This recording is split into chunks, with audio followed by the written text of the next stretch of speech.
নমস্কার বন্ধুরা, আপনাদের সকলকে স্বাগত জানাই অন্ধকারের আওয়াজ চ্যানেলে। আমাদের আজকের নিবেদন তারানাথ তান্ত্রিকের গল্প নিঝুম রাতের রহস্যময়ী। আপনাদের সকলের কাছে অনুরোধ, গল্পটি সম্পূর্ণ শুনুন এবং কেমন লাগলো অবশ্যই আমাদের কমেন্টের মাধ্যমে জানান। তাহলে চলুন শুরু করা যাক তারানাথ তান্ত্রিকের গল্প নিঝুম রাতের রহস্যময়ী।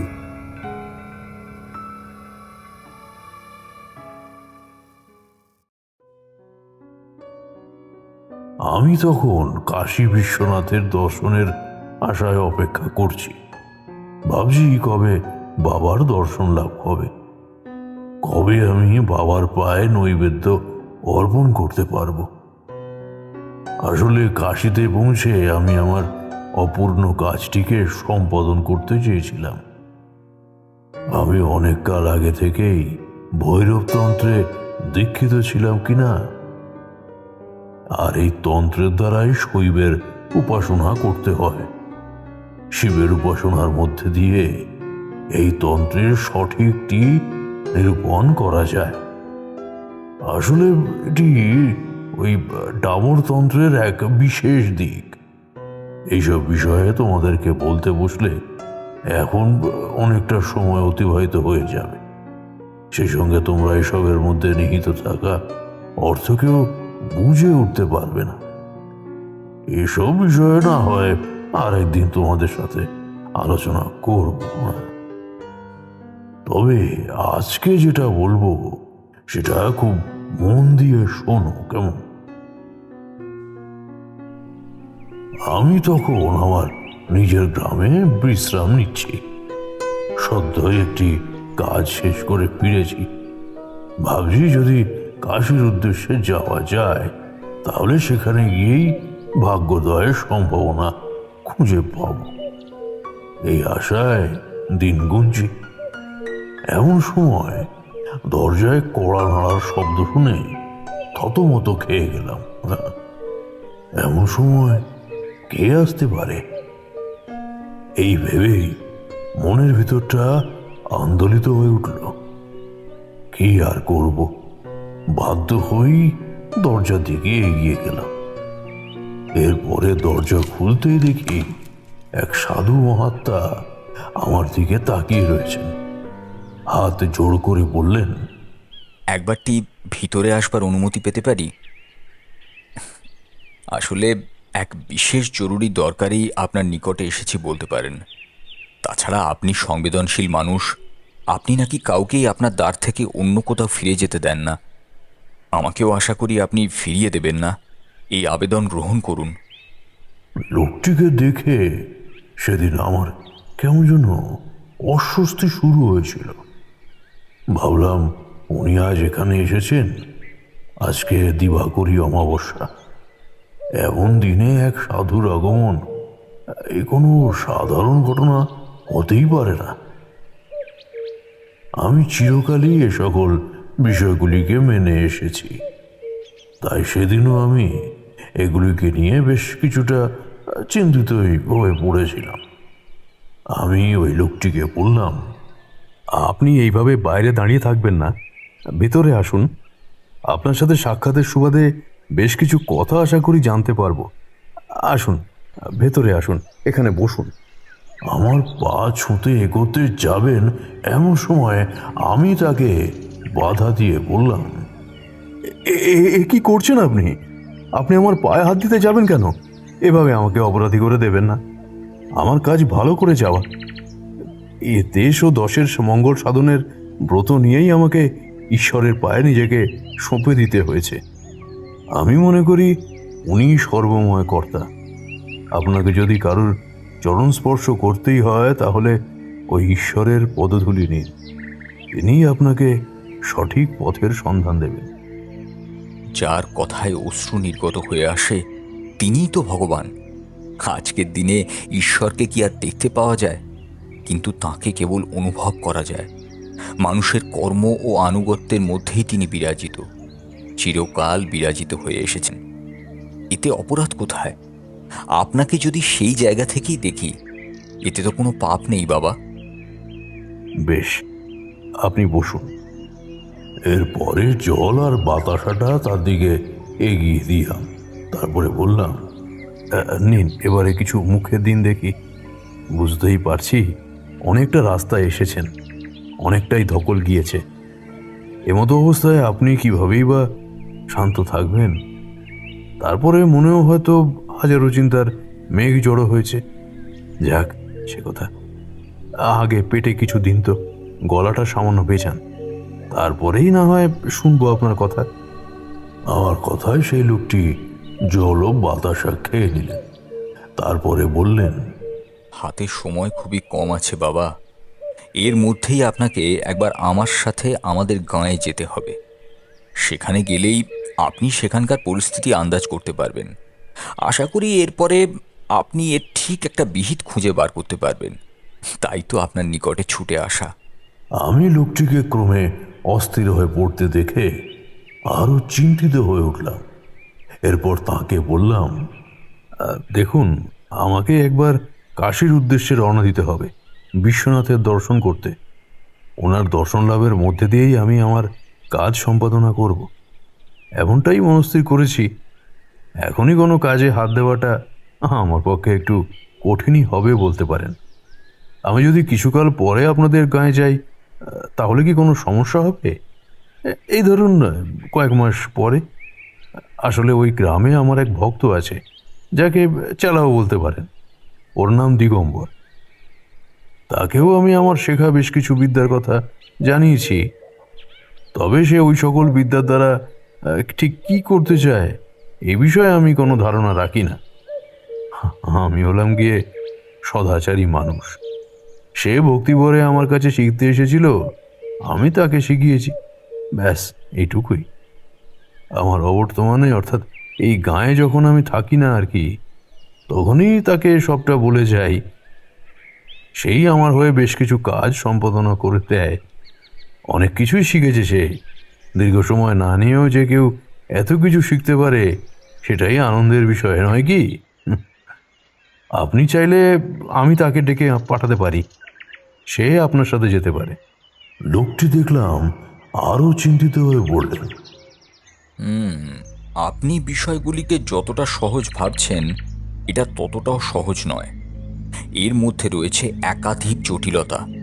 সেই সকল জটিলতাকে কাটিয়ে ওঠা আমার পক্ষেই সম্ভবপর হয়নি, তাহলে সেটি অন্য কারোর ক্ষেত্রে কিভাবে সম্ভব?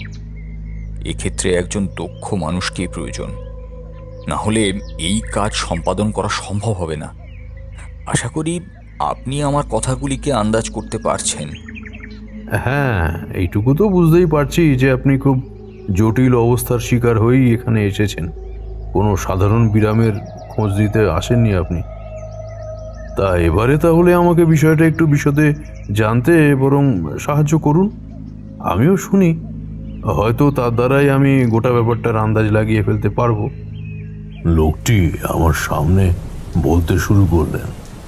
তারানাথ থামলেন। দেখলাম বাইরে জোরে বর্ষণ হচ্ছে। আমি তাকে উদ্দেশ্য করে জিজ্ঞাসা করলাম, আপনি কি ওই মহাত্মার সাথে তার গাঁয়ে গিয়েছিলেন? তারানাথ একটা সিগারেট ধরালেন। বুঝলাম পরিস্থিতি আরো জটিল আকার ধারণ করতে চলেছে। আমি তাকে পুনরায় জিজ্ঞাসা করতে উনি বললেন, আমিও বুঝিনি বিষয়টা এতটা জটিল হবে, কিন্তু ওই লোকটির মুখ থেকে ব্যাপারগুলো জানবার পরে কিছুটা আন্দাজ করতে পেরেছিলাম বই কি। কিশোরী কৌতূহলী হয়ে জিজ্ঞাসা করল, তা ওই লোকটি এমন কি বলেছিলেন যে আপনি তার কথার ভিত্তিতে এতটা চিন্তিত হয়ে পড়েছিলেন? তারানাথ পুনরায় বলতে শুরু করলেন, লোকটি একজন সৎ ব্রাহ্মণ ছিলেন।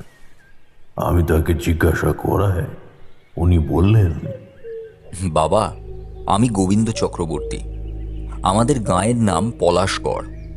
বহু পুরুষ ধরে আমাদের ওই গ্রামে বাস, তাই আমাদের পরিবারও বেশ নামজাদাই ছিল। আমার পিতা বৈষয়িক কাজে ব্যস্ত থাকতেন, আর আমি চিরকালই বৈরাগী স্বভাবের, তাই এসবের থেকে দূরে থাকারই সিদ্ধান্ত নিয়েছিলাম। আমার পিতা আমাকে কোনোদিনও তোয়াক্কা করেননি। আমাকে বিবাহের পরামর্শ একবার দিয়েছিলেন, কিন্তু সেটি ছিল আমার কাছে এক মানসিক অভিঘাতের সমান। তাই আমি পিতার প্রতি কর্তব্য পালন করতে পারিনি। বাড়ি ছেড়ে কাশী চলে গিয়েছিলাম। সেখানকার এক আশ্রমে এক মহান মানুষের সান্নিধ্যে আসার সুযোগ হয়েছিল। তার কাছ থেকেই নানান বিদ্যায় পারদর্শী হয়ে যখন গাঁয়ে ফিরে এলাম, তখন আমার সেই হুলিয়া দেখে কেউই আন্দাজ করতে পারেনি যে সেটি আমি। পরে পরিচয় দেওয়ায় তাদের ধারণা অনেকটাই প্রখর হয়েছিল। জানেন ঠাকুরমশাই, আমার এক বোন আছে, সরলা। ফিরে এসে দেখলাম আমার পিতা আমার বোনের বিবাহের ব্যবস্থা করেছেন আমাদেরই গ্রামের জমিদার নৃপতি নারায়ণের সাথে। সবটা জানবার পরে আমার মনে হয়েছিল পিতাকে একবার জানাই। আমার বোন চিরকাল বৈভবের মধ্যেই মানুষ হয়েছিল ঠিকই, তবে সে সর্বদাই সাধারণ মানুষকে পছন্দ করত। তাই জানতাম এই বিবাহ তার অনুমতির বিরুদ্ধে গিয়েই দেওয়া হচ্ছে। তবুও সে মুখ খুলতে পারেনি। বুঝতেই পারছেন, সমাজের বেড়াজাল কখনো তাকে সেভাবে উন্মুক্ত হতে দেয়নি। আমিও কিছুই বলতে পারলাম না। প্রায় সবই ঠিক হয়ে গিয়েছিল। বোনের বিবাহ নির্ধারিত সময় হয়ে গেল। এরপরে প্রায় 10 বছর বেশ ভালোভাবেই কেটে গিয়েছিল। আমি জমিদারের সাথে সাক্ষাতে যেতে পারতাম না। আমার পিতা আমাকে সেখানে যেতে নিষেধ করে দিয়েছিলেন, তাই ওদিকে পা বাড়াতে সাহস পায়নি। আমার বোনের 2টি সন্তান, এক পুত্র ও আর এক কন্যা। কন্যা বিবাহযোগ্যা, তবে সে কনিষ্ঠা এবং ছেলেটি বড়। জমিদারবাবু অর্থাৎ নৃপতি নারায়ণ তাকে নিয়েই সর্বদা ব্যস্ত হয়ে রয়েছেন। পুত্র সন্তানের মোহ বলতে পারেন, তবে কন্যার প্রতিও তিনি সদয় দৃষ্টি রেখেছেন। কিন্তু এই দুইয়ের মধ্যে কোথাও যেন একটু তফাৎ রয়েছে। তা কেন আমি ঠিক অনুভব করতে পারি না ঠাকুরমশাই। জমিদারবাবু আমার জামাতা হওয়া সত্ত্বেও তাঁকে জামাইবাবু বলবার সাহস আমি দেখাতে পারি না। সকলের কাছে তিনি যেমন ক্ষমতাশালী, আমার কাছেও তিনি তেমনই। তাই জমিদারবাবু হিসেবেই সম্বোধন করে থাকি।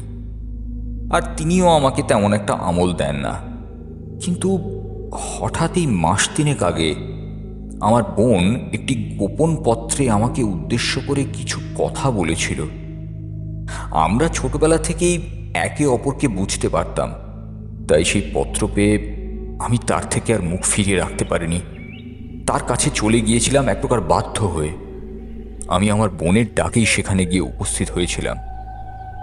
গত 3 মাস ধরে আমি সেখানেই রয়েছি। লোকটি পুনরায় আমার পায়ে এসে পড়লেন। আমি সহসা তাকে উদ্দেশ্য করে বললাম, কি ছিল সেই চিঠিতে?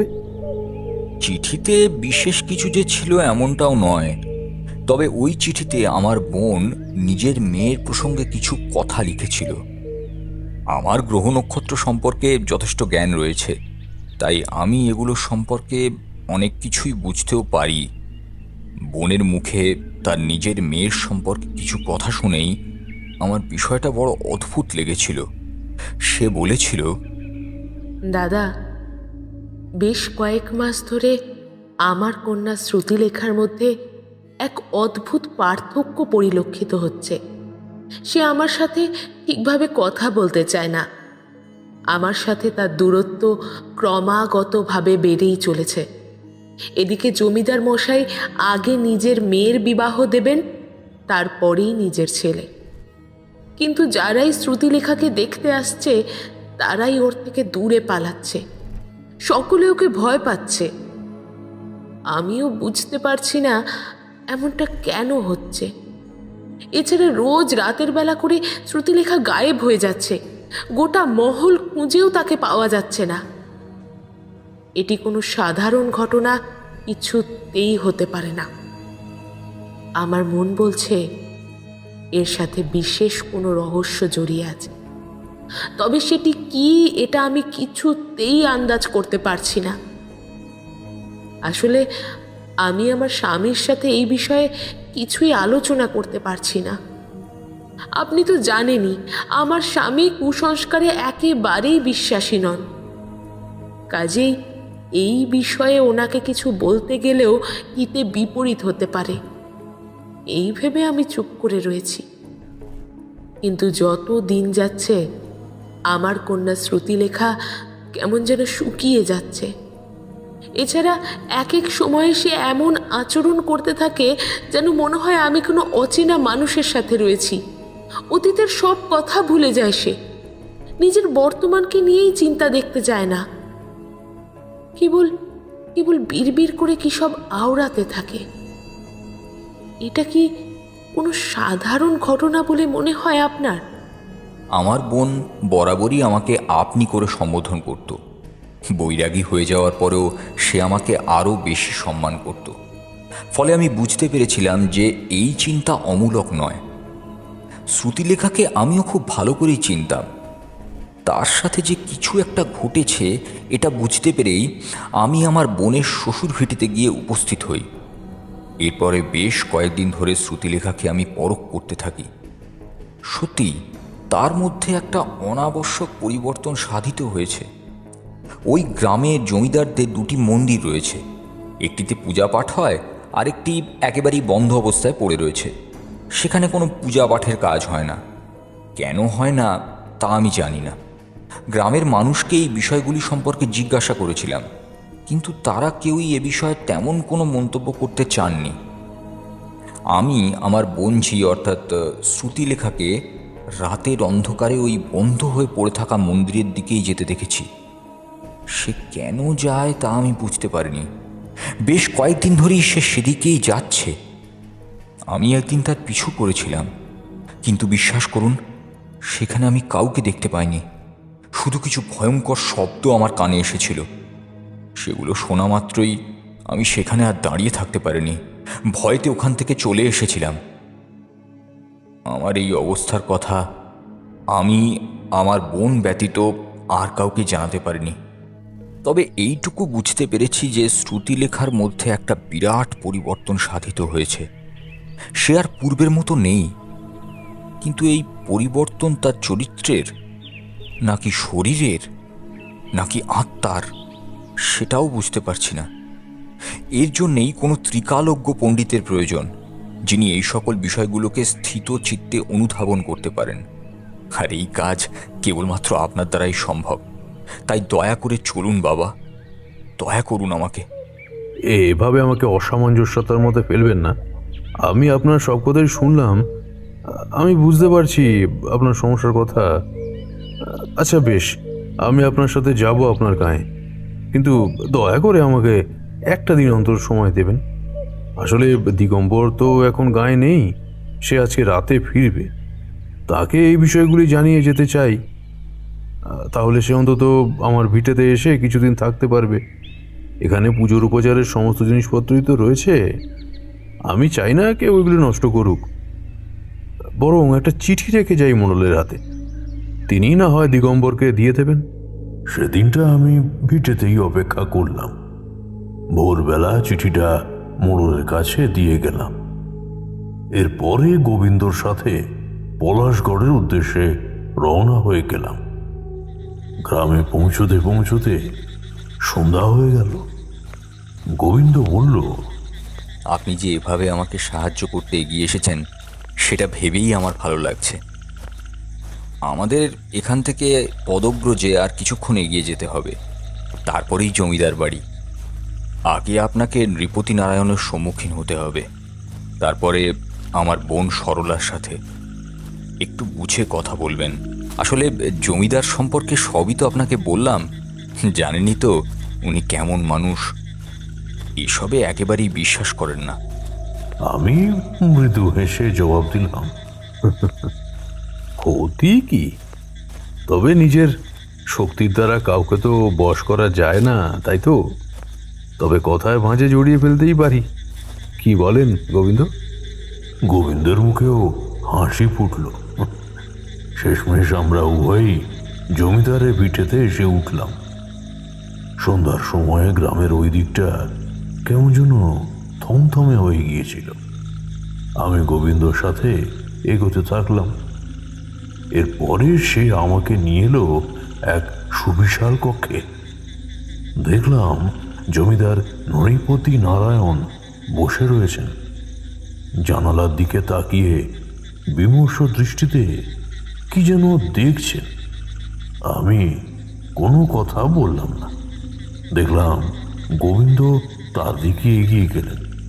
এরপরে ফিসফিস করে জমিদারের কানে কি যেন বললেন। জমিদার মশাই সাথে সাথে পিছনে ঘুরে আমাকে দেখেই চমকে উঠে বললেন, ভালোই করেছেন।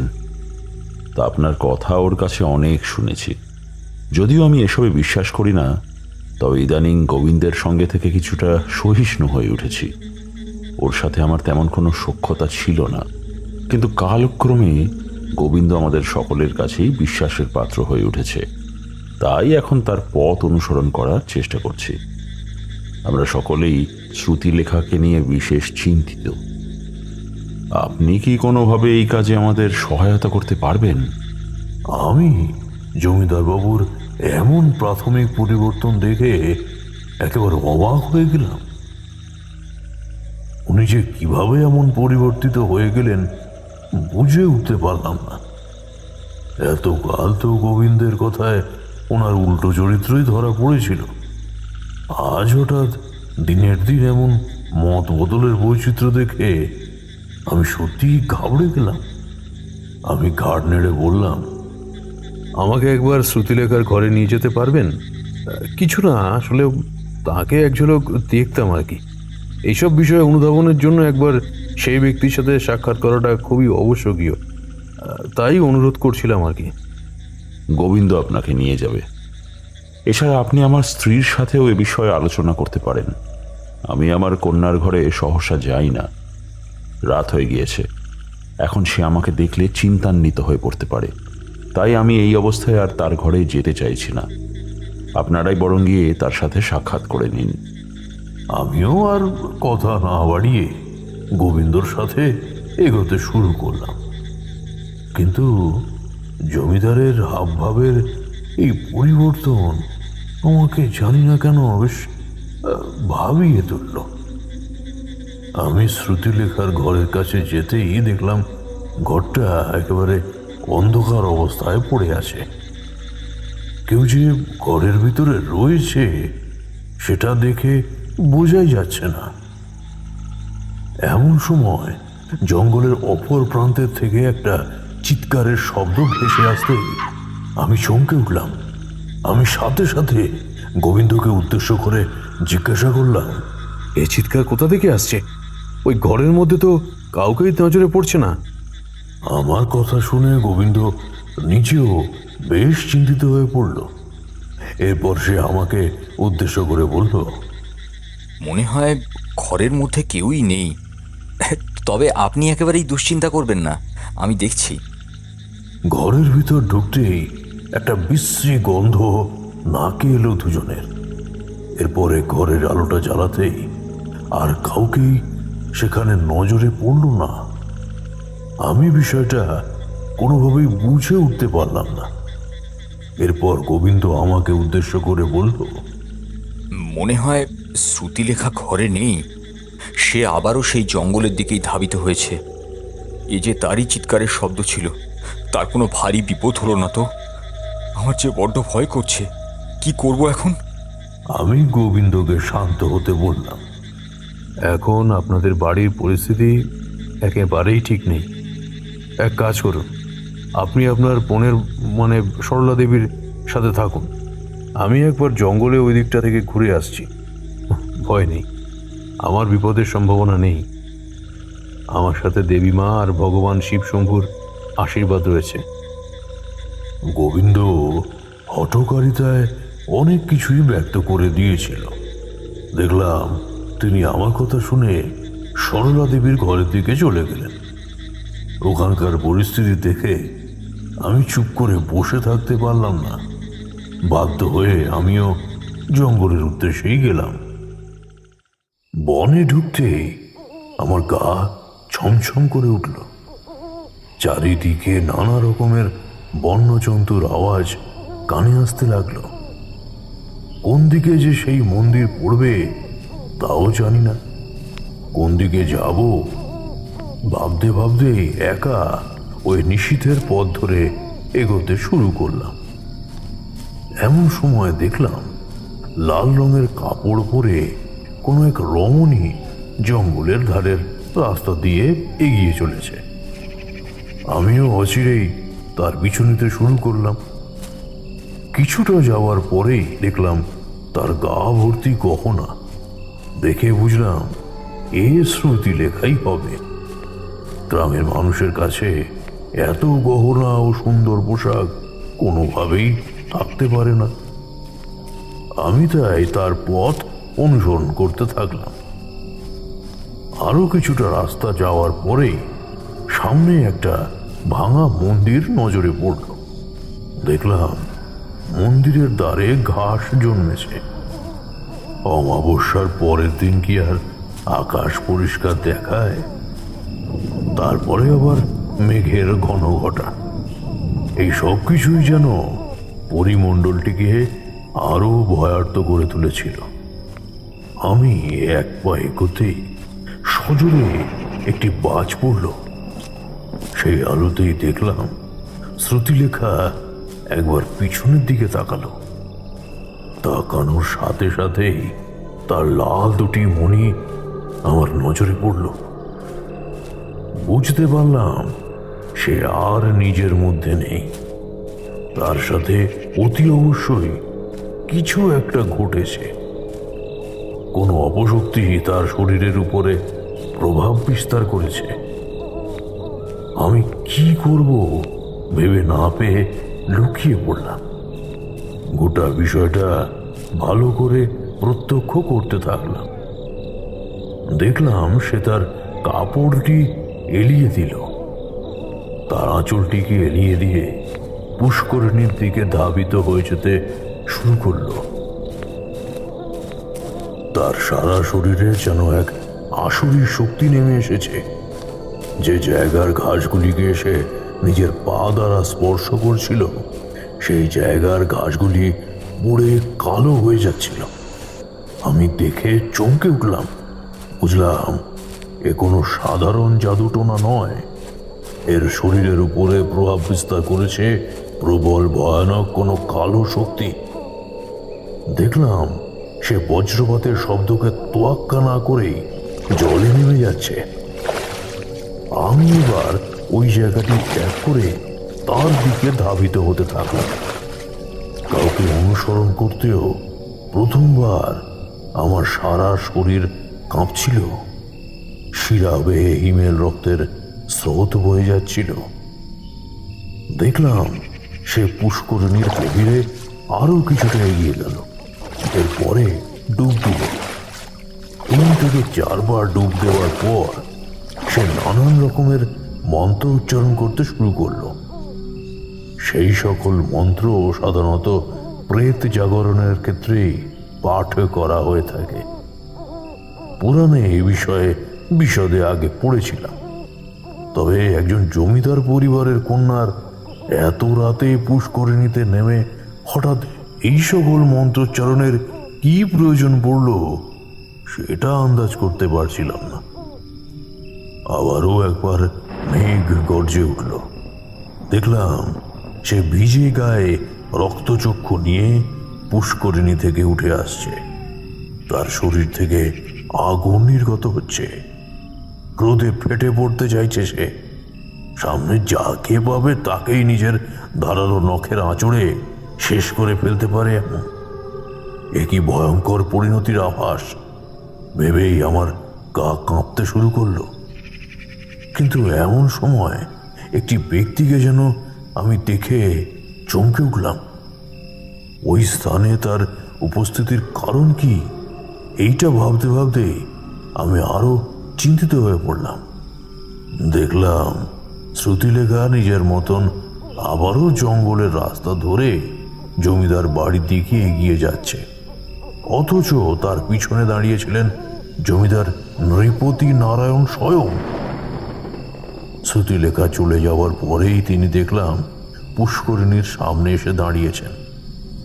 এরপরেই দেখলাম তিনি ওই পুষ্করিণীর দিকে তাকিয়ে বেশ কয়েকটি মন্ত্র পাঠ করছেন। তারপরেই তিনি জলের দিকে একটা কালো কাপড়ে মোড়া কোনো একটি জিনিসকে ছুঁড়ে দিয়ে বললেন, আমি তোকে এভাবেই আহুতি দিয়ে যাব। আমি এভাবেই নিজের কন্যাকে তোর কাছে সঁপে দেব। আমি চাই সে আমার পথ থেকে সরে যাক। সে আমার পথের কাঁটা। আমি আমার পুত্রকে নিজের উত্তরাধিকারী হিসেবে বরণ করতে চাই। আমি কোনোদিনও কোনো কন্যা সন্তান চাইনি। আমি আমার স্ত্রীকে সেই কারণেই ত্যাগ করেছি। লোকে ভাবে আমার সাথে আমার স্ত্রীর আজও সুসম্পর্ক রয়েছে, কিন্তু ওই মেয়ের মুখ দেখার পর থেকেই আমি আমার স্ত্রীকে ত্যাগ করে দিয়েছিলাম। আমি দ্বিতীয়বারও একটি পুত্র সন্তানই কামনা করেছিলাম, কিন্তু এই মেয়েকে আমি কিছুতেই নিজের জীবন থেকে সরিয়ে ফেলতে পারছিলাম না। সকলের নজর ছিল আমার উপরে, সকলেই আমাকে সন্দেহ করতে পারত। তাই আমি তোর কাছে তাকে সঁপে দিয়েছিলাম। কেউ জানে না এই পুষ্করিণীর অভিশাপের কথা। তুই যে এতকাল ধরে এই পুষ্করিণীর জলে নিজের অভিশাপকে বহন করে চলেছিস, তুই যে প্রেত, সে বিষয়ে কারোর কোনো ধারণা নেই। গ্রামের মানুষ কেবল জানে এই মন্দিরে পূজার কাজ বন্ধ, কিন্তু কেন এখানে পূজার কাজ বন্ধ হয়ে পড়ে রয়েছে সে বিষয়ে কারোর কোনো পূর্ব ধারণা ছিল না। আজও হয়নি, আর কোনো কালে আমি হতেও দেব না। তুই এভাবেই আমার মেয়ের উপরে বশীকরণ করতে থাক। সে রোজ আসতে থাকবে তোর কাছে। তুই তাকে একদিন গ্রাস করে নিবি, না হলে লোকে ভাববে আমি আমার মেয়েকে শেষ করেছি, বিশেষ করে আমার স্ত্রী আর তার ওই দাদা গোবিন্দ। শুনতে পাচ্ছিস তুই আমার কথা? রে, সঙ্গে সঙ্গে দেখলাম আকাশে মেঘের গর্জন শুরু হলো। আমি ভাবতেও পারিনি কোনো পিতা এতটা নৃশংস হতে পারেন।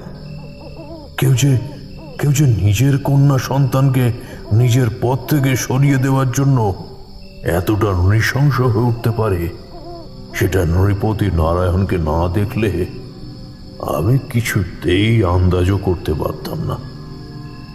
সেদিন সে কোনো কিছুর তোয়াক্কা না করেই ভিটেতে ফিরল। আমিও কিছুই আন্দাজ লাগাতে দিলাম না।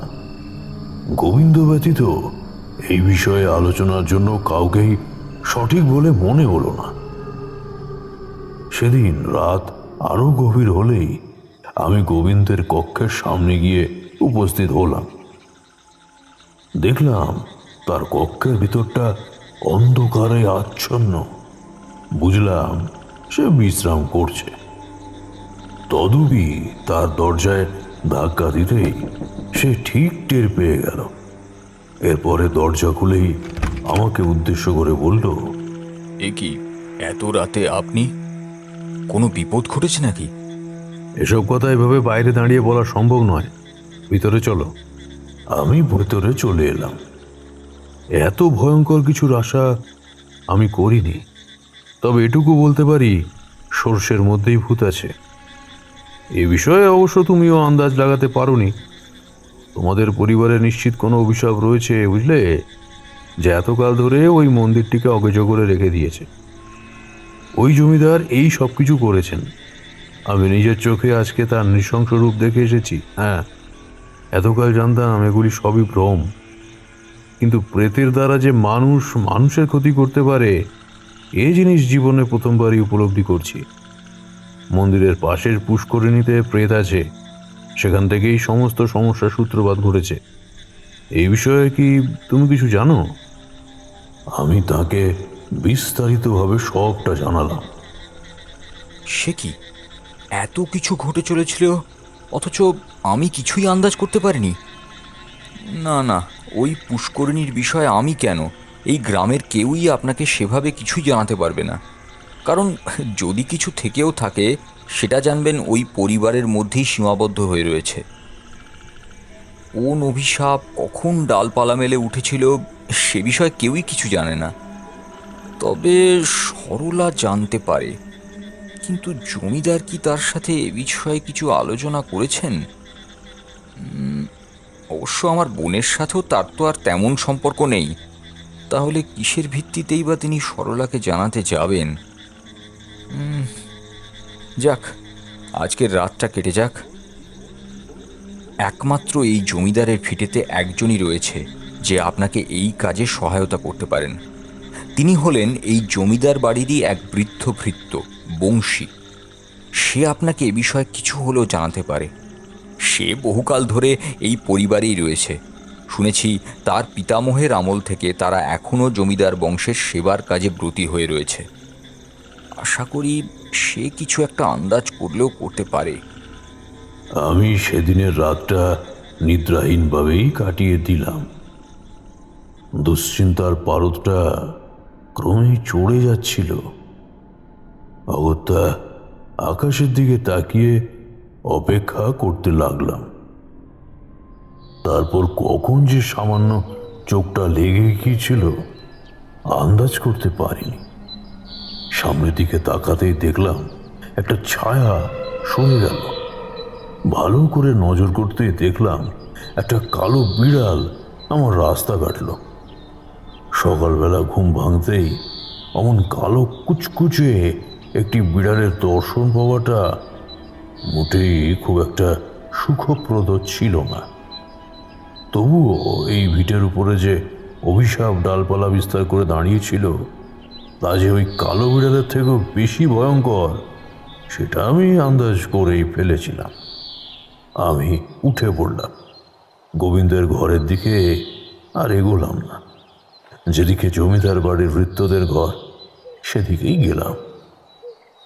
এমন সময় দেখলাম একটি বেশ বৃদ্ধ লোক কাশতে কাশতে সহসা বাগানে দিকে এগিয়ে যাচ্ছেন।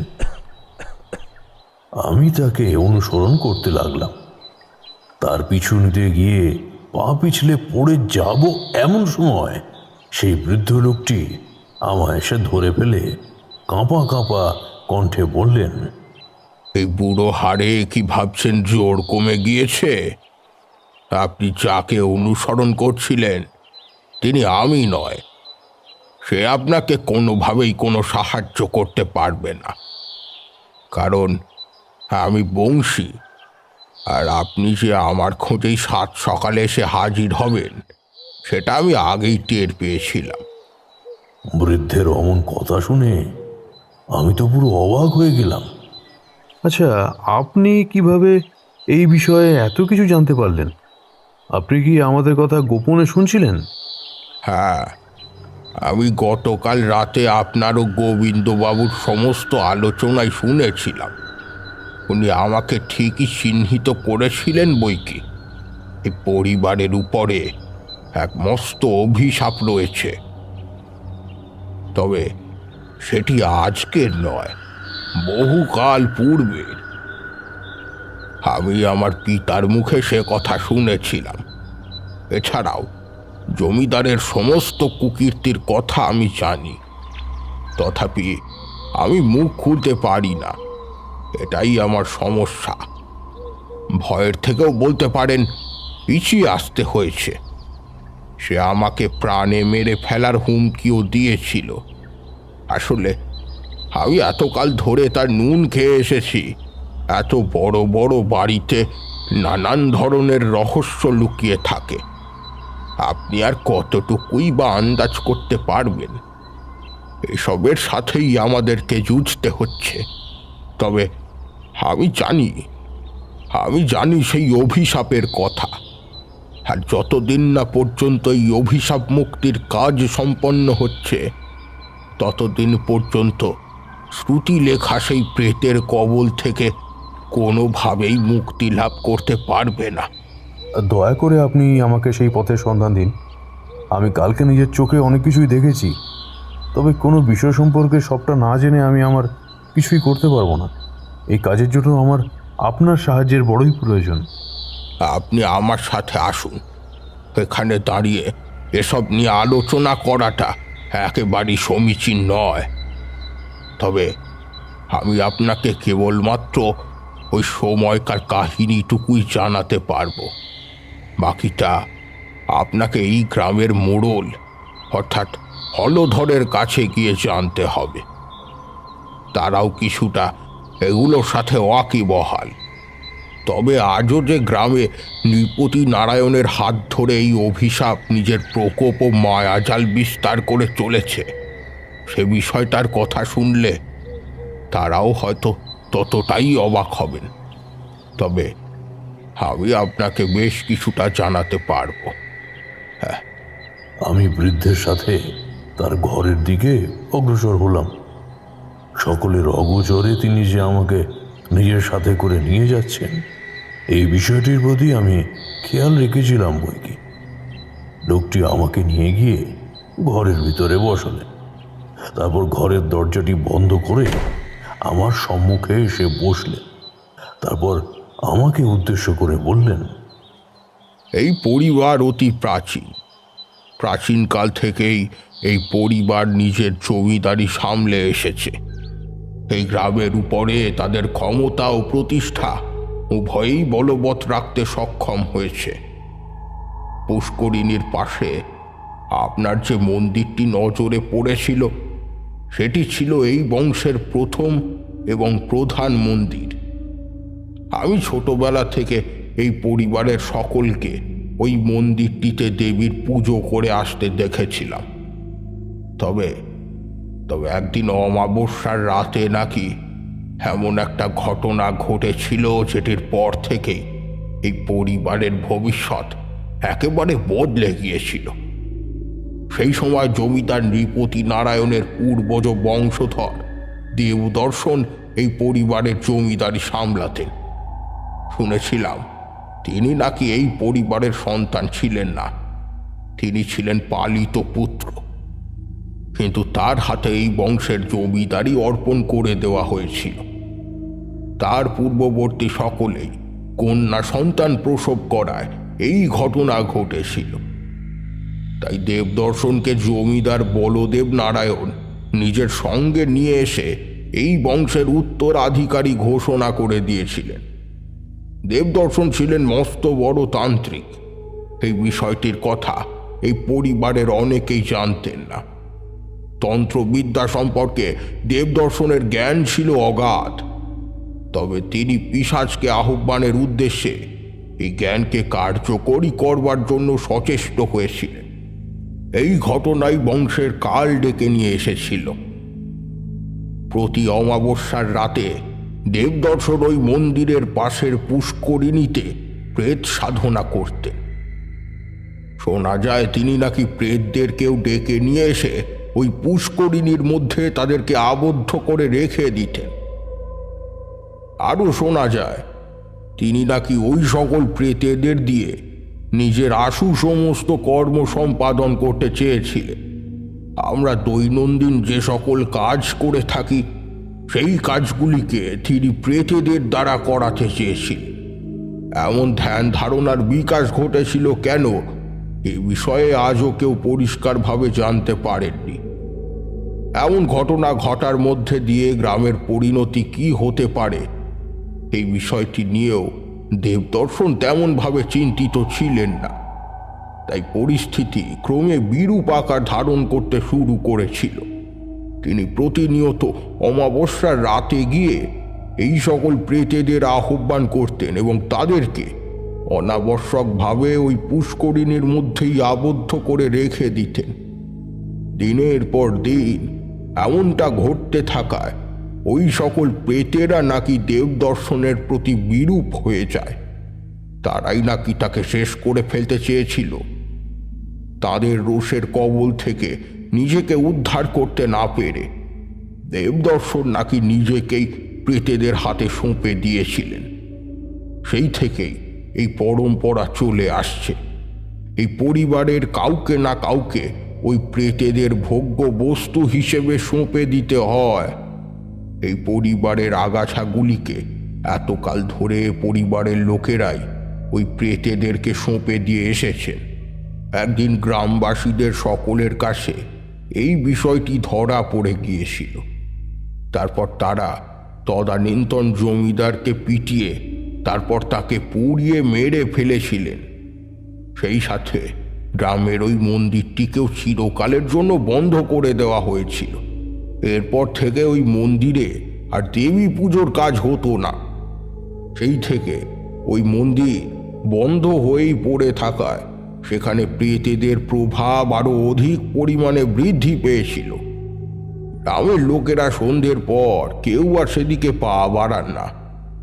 প্রত্যেকের মনের মধ্যে এক অযাচিত ভয় কাজ করতে থাকে। বিষয়টির কথা অনেকেই জানেন না। এর পরবর্তী কাল থেকে এই জমিদার পরিবারের কাউকে সেইভাবে প্রেতেদের ভোগ্য বস্তু হিসেবে ওই পুষ্করিণীতে অর্পণ করে আসা হতো না। কিন্তু শ্রুতিলেখা জন্মগ্রহণের পর থেকেই জমিদার নৃপতি নারায়ণ তাকে বিরূপ দৃষ্টিতে দেখতে শুরু করেছিলেন, কারণ তিনি কন্যা সন্তান চাননি। এই বিষয়টির কথা সরলা দেবী জানলেও তিনি তার স্বামীর সামনে মুখ খুলতে পারেননি। জমিদার প্রসবের পূর্বেই এই কন্যা সন্তানটির কথা এক জ্যোতিষীর কাছ থেকে জানতে পেরেছিলেন এবং তাকে শেষ করে দেওয়ার জন্য সরলাকে বিষ পর্যন্ত দিয়েছিলেন। তবে সরলার এক দাসী নিজে সেই বিষ সেবন করেন এবং সরলার জীবন রক্ষা পায়। এই বিষয়টি তাদের মধ্যেই গোপন ছিল, কিন্তু পরবর্তীকালে আমি এই বিষয়টির কথা জানতে পেরেছিলাম। সরাসরি শ্রুতিলেখাকে মেরে ফেলা নৃপতি নারায়ণের পক্ষে সম্ভব ছিল না। শ্রুতিলেখা ধীরে ধীরে বেড়ে উঠতে থাকল। তিনি তার কন্যাকে সকলের সাথে মিশতে দিতেন ঠিকই, তবে সর্বদাই কিভাবে তাকে মেরে ফেলা যায় এই পরিকল্পনা করতে থাকতেন। সেই সময় এই পরিবারের কোনো এক দাসী তাকে এই পরিবারের পূর্ব ইতিহাসের কথা জানিয়েছিলেন। তখন থেকেই জমিদার নৃপতি নারায়ণ এই বিষয়টি সম্পর্কে চিন্তা করতে থাকেন। শ্রুতিলেখাকে কিভাবে ওই পুষ্করিণীর প্রেতেদের কাছে সঁপে দেওয়া যায় এই পরিকল্পনা করতে থাকেন তিনি।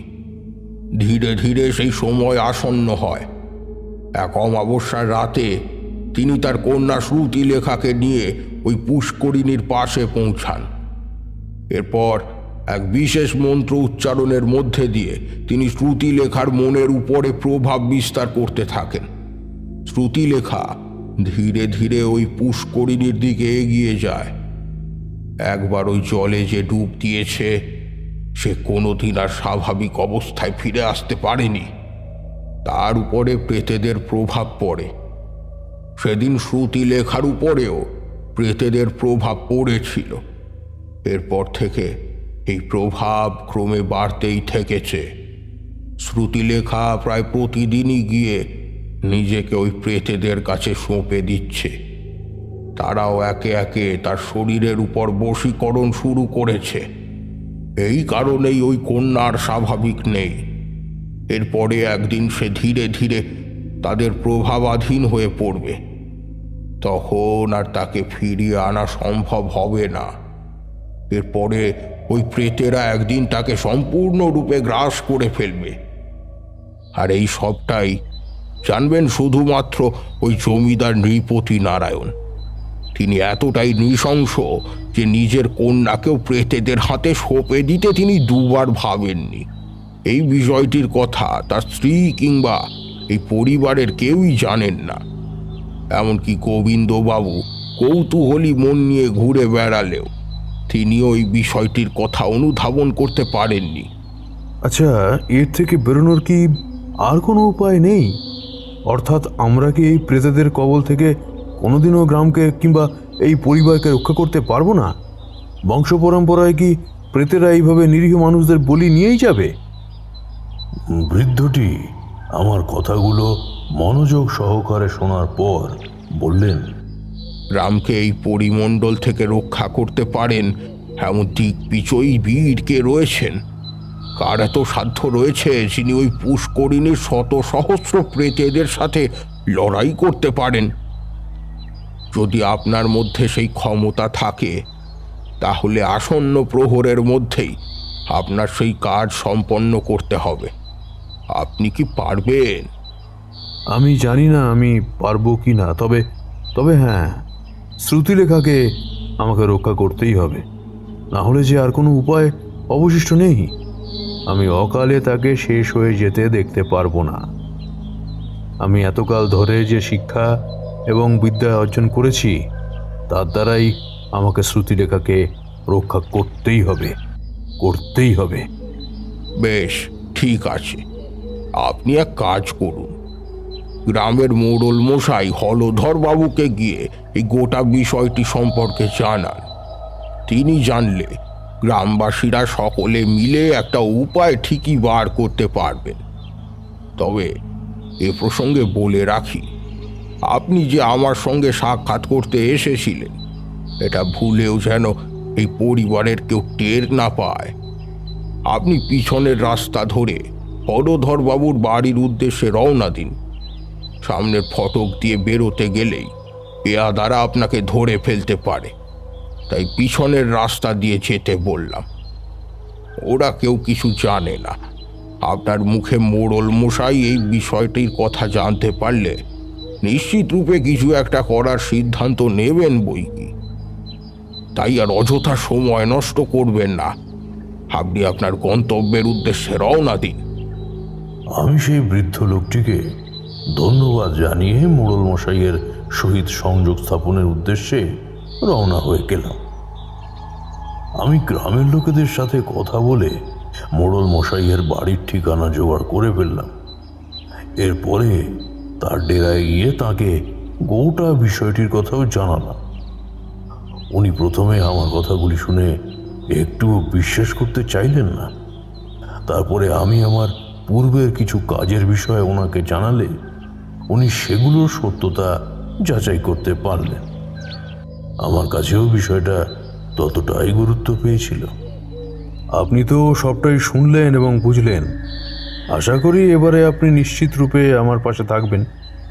দেখুন, গ্রামের অন্য কাউকে আমি এতটা বিশ্বাসের সাথে কথাগুলো কোনোভাবেই বলতে পারতাম না। এমনকি আমি যদি এই বিষয়গুলি সম্পর্কে গোবিন্দবাবুকেও জানাতে যেতাম, তাহলেও তিনি হয়তো আমাকে একাধিক প্রশ্নের দ্বারা জর্জরিত করে তুলতেন। তাই আমি এসবের থেকে দূরে থাকারই সিদ্ধান্ত নিয়েছি। একমাত্র ওই বৃদ্ধ ভৃত্য অর্থাৎ বংশীর কথাতেই আমি আপনার সাথে সাক্ষাৎ করতে এসেছি।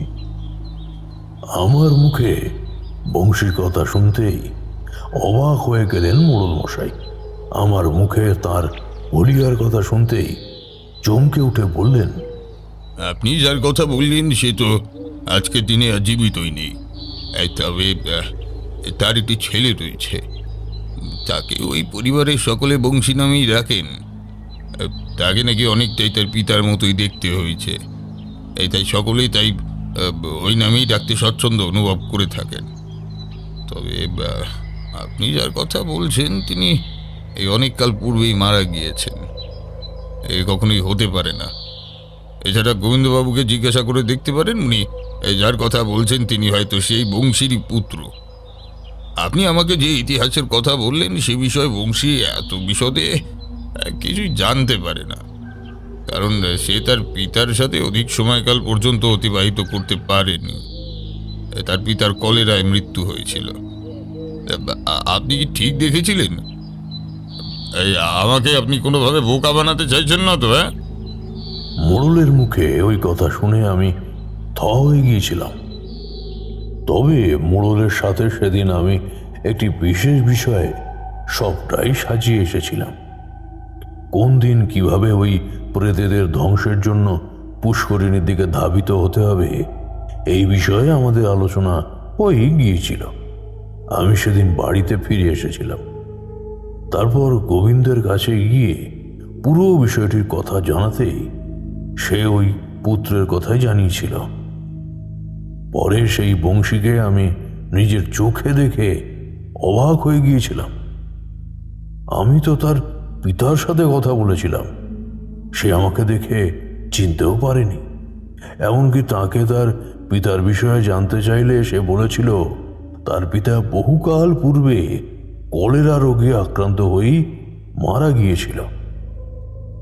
এই বিষয়টি জানার পরেই আমার শিরা বেয়ে হিমেল রক্তের স্রোত প্রবাহিত হয়ে গিয়েছিল।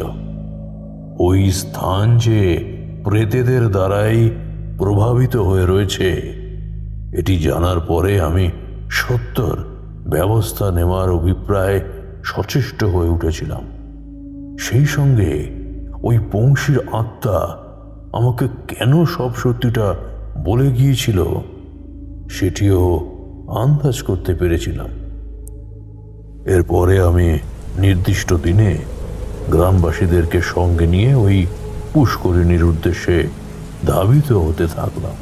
তারানাথ এখানে থামলেন। এরপরে কিশোরী তাকে উদ্দেশ্য করে জিজ্ঞাসা করল, আপনি এভাবে প্রেতদের সাথেও সাক্ষাৎ করেছিলেন? সত্যি বাবা, আপনার জীবনে কি না ঘটেনি, শুনলেই একেবারে হাত পা ঠান্ডা হয়ে যায়। ভাবতেই পারি না এগুলো আদৌ বাস্তবে সম্ভব হতে পারে। সত্যি যতবারই ভাবছি ততবারই গায়ে কাঁটা দিয়ে উঠছে, সেখানে আপনি স্বয়ং এই বিষয়গুলির সাথে ভাবাই যায় না। তারানাথ কিশোরীকে উদ্দেশ্য করে বললেন, আরে এ তো সামান্যতম ব্যাপার, এইখানেই তো গোটা বিষয়টা শেষ হয়ে যায়নি। আমাকে প্রেতেদের প্রবল প্রতিরোধের সম্মুখীন হতে হয়েছিল। ওই গ্রামের মানুষের মনে স্থানটি সম্পর্কে কুসংস্কারের বীজ এতটা বৃহৎ পরিমাণে প্রভাব বিস্তার করেছিল যে সেখান থেকে তাদেরকে পার করে আনা আমার একার পক্ষে সম্ভব ছিল না। তবুও আমি এসবের থেকে দূরে থাকতে চেয়েছিলাম, কিন্তু দূরে থাকলেই কি আর সমস্যার সমাধান সম্ভব? এত মানুষের প্রাণ রক্ষার যে সংকল্প আমি নিয়েছিলাম সে কাজেও তো আমাকে সফল হতেই হতো। এই কারণে আমি আমার কাজে পুনরায় মনোনিবেশ করলাম। ধীরে ধীরে নির্দিষ্ট দিন এসে উপস্থিত হলো। আমি গোবিন্দকে বলে লাঠিয়ালদের সহযোগে শ্রুতিলেখাকে ওই পুষ্করিণীর ঘাটে নিয়ে আসতে বলেছিলাম। রাতের মধ্যম প্রহরে আমাদেরকে এই কাজ সম্পাদনা করতে হতো, তাই আমি এই কাজের জন্য গোবিন্দকেই যোগ্য বলে মনে করেছিলাম। সেও নির্দ্বিধায় আমাদের সাথে এই স্থানে এসে উপস্থিত হয়েছিল। এরপরে তাকে জিজ্ঞাসা করতে এসে বলেছিল, আমি আপনার কথা মতো লাঠিয়ালদের বলে দিয়েছি, চিন্তা করবেন না, তারা সকলেই আমার বিশ্বস্ত। তারা উচিত সময় শ্রুতিলেখাকে সঙ্গে নিয়ে সঠিক স্থানে এসে উপস্থিত হবে। আমি গ্রামবাসী সহ ওখানে উপস্থিত মোড়ল মশাইকেও বললাম, শুনুন, আমাকে প্রেতদেরকে জাগাতে হবে। এই মন্ত্র উচ্চারণের সাথে সাথেই এখানকার পরিবেশের মধ্যে এক প্রবল পরিবর্তন সাধিত হতে পারে।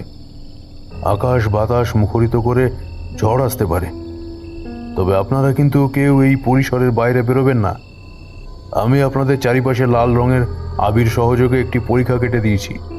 সকলেই এই পরীক্ষার ভিতরে থাকবারই চেষ্টা করবেন। আমার মন্ত্রপাঠ চলাকালীন কেউ যদি এখান থেকে বেরিয়ে যাওয়ার চেষ্টা করেন তাহলে কিন্তু আমি তাদেরকে আর রক্ষা করতে পারবো না। আমার কথাটা মনে রাখবেন। আর যারা এখান থেকে বেরোবার চেষ্টা করবেন তাদেরকে প্রেতেরা নিজেদের খাদ্যে পরিণত করবে। প্রেতেদের উপরে আমি ততক্ষণ পর্যন্ত নিজের মায়াজাল বিস্তার করে রাখতে পারবো যতক্ষণ পর্যন্ত সেই কাজ সম্ভব, কারণ তারা সর্বদাই আমাকে এগুলির থেকে প্রভাব মুক্ত করে ফেলার চেষ্টায় বাধ্য করতে থাকবে। জোর করে হলেও নিজেদের মনকে ঠিক রাখবেন, কেমন? এই কথাটি কিন্তু সকলে মনে রাখবেন। তারা কিন্তু নিজেদের কার্যসিদ্ধির জন্য ছলে বলে কৌশলে আপনাদেরকে বিপথগামী করবার চেষ্টা করবে।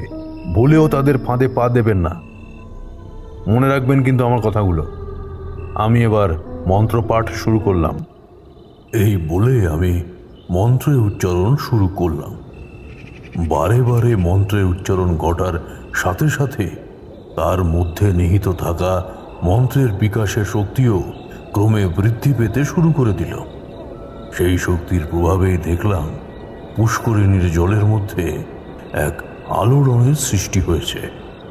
সেই আলোড়নের প্রভাবে বিস্তার লাভ করতে থাকছে একের পর এক বীভৎস সমস্ত শক্তি।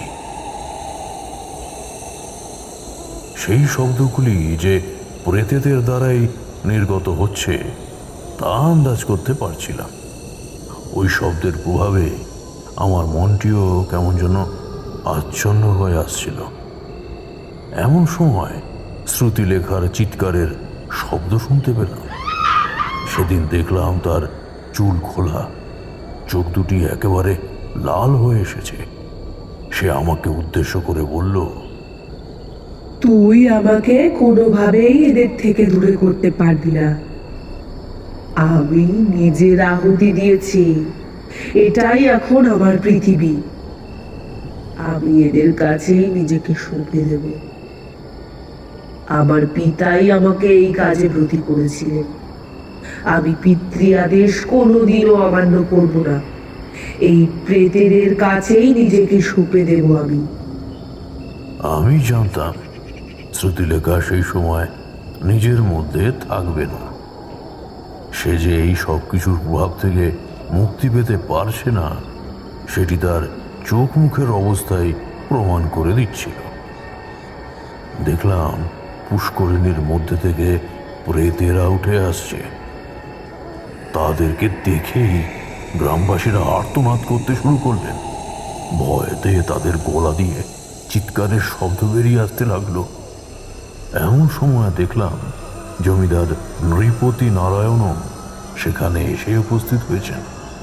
তিনি আমাকে উদ্দেশ্য করে বললেন, আজকেই শ্রুতিলেখার অন্তিম দিন। আজকের মধ্যেই তাকে প্রেতেদের কাছে অর্পণ করে দিতে হবে, না হলে যে তারা আমার প্রাণ নিয়ে নেবে। আজকে পৃথিবীর কোনো শক্তি আমাকে এই কাজের থেকে দূরে সরিয়ে রাখতে পারবে না। আমাকে যে করেই হোক আজকে এই কাজ সম্পাদন করতেই হবে। আপনারা সকলে সরে যান। এই ভণ্ড সাধুর সাধ্যি নেই যে সে আমাকে আটকাতে পারে। দেখি তার কত ক্ষমতা। এই বলে সেই জমিদার এক ধারালো তলোয়ার নিয়ে আমার দিকে ধাবিত হতে শুরু করলেন। আর শ্রুতিলেখা এগিয়ে যেতে থাকলো সেই পুষ্করিণীর দিকে। আমি জানতাম সেদিন রাতের মধ্যে যদি আমি শ্রুতিলেখাকে আর না আটকাতে পারতাম, তাহলে আজ সে জীবিত থাকতে পারত না। তাই আমি মন্ত্রের উচ্চারণের সাথে সাথেই এক অদৃশ্য বলয় নির্মাণ করে শ্রুতিলেখার দিকে ছুঁড়ে দিতেই সেই গোলক ধাঁধার মতো সেটির সম্মুখে আটকে গেল। অপরপক্ষে আমি জমিদারের পায়ের দিকে একটি পাথর এগিয়ে দিতেই সেটির উপরে পা পিছলে পড়ে গেলেন তিনি। এরপরে আমি সেই পাপীকে রক্ষা না করে সেদিন ওই পুষ্করিণীর দিকে এগিয়ে গিয়েছিলাম।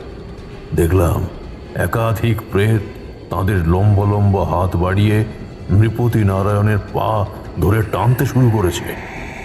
আর নৃপতি নারায়ণ প্রাণের ভিক্ষা চাইছেন।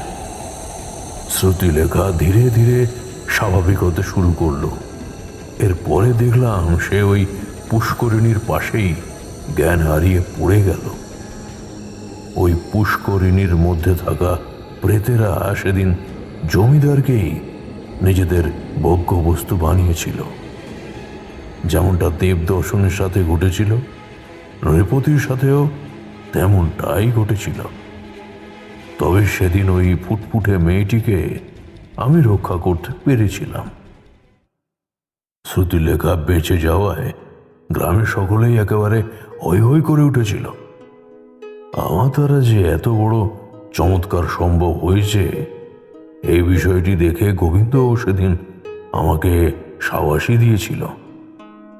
কিন্তু সবকিছুর মধ্যেও সেদিন একটা দুঃখ থেকে গিয়েছিল।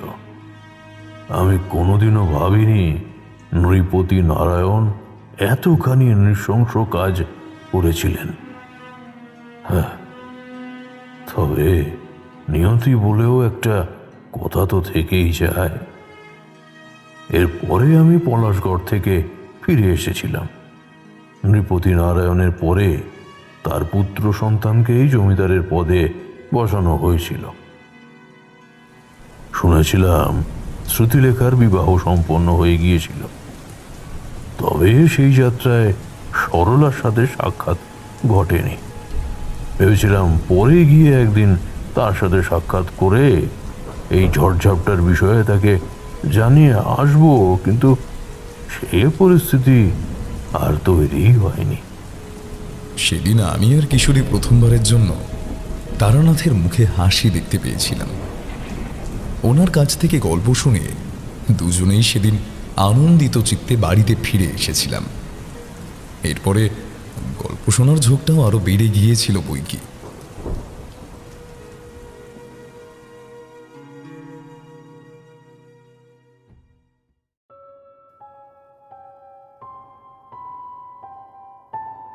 শুনছিলেন তারানাথ তান্ত্রিকের গল্প নিঝুম রাতের রহস্যময়ী। গল্পটি আপনাদের কেমন লাগলো অবশ্যই আমাদের কমেন্টের মাধ্যমে জানান। যদি ভালো লেগে থাকে তাহলে একটি লাইক করবেন এবং এই রকম আরও গল্প শুনতে সাবস্ক্রাইব করতে পারেন অন্ধকারের আওয়াজ। দেখা হবে পরবর্তী একটি ভিডিওতে। ততক্ষণের জন্য সবাই ভালো থাকুন, সুস্থ থাকুন। সকলকে অসংখ্য ধন্যবাদ।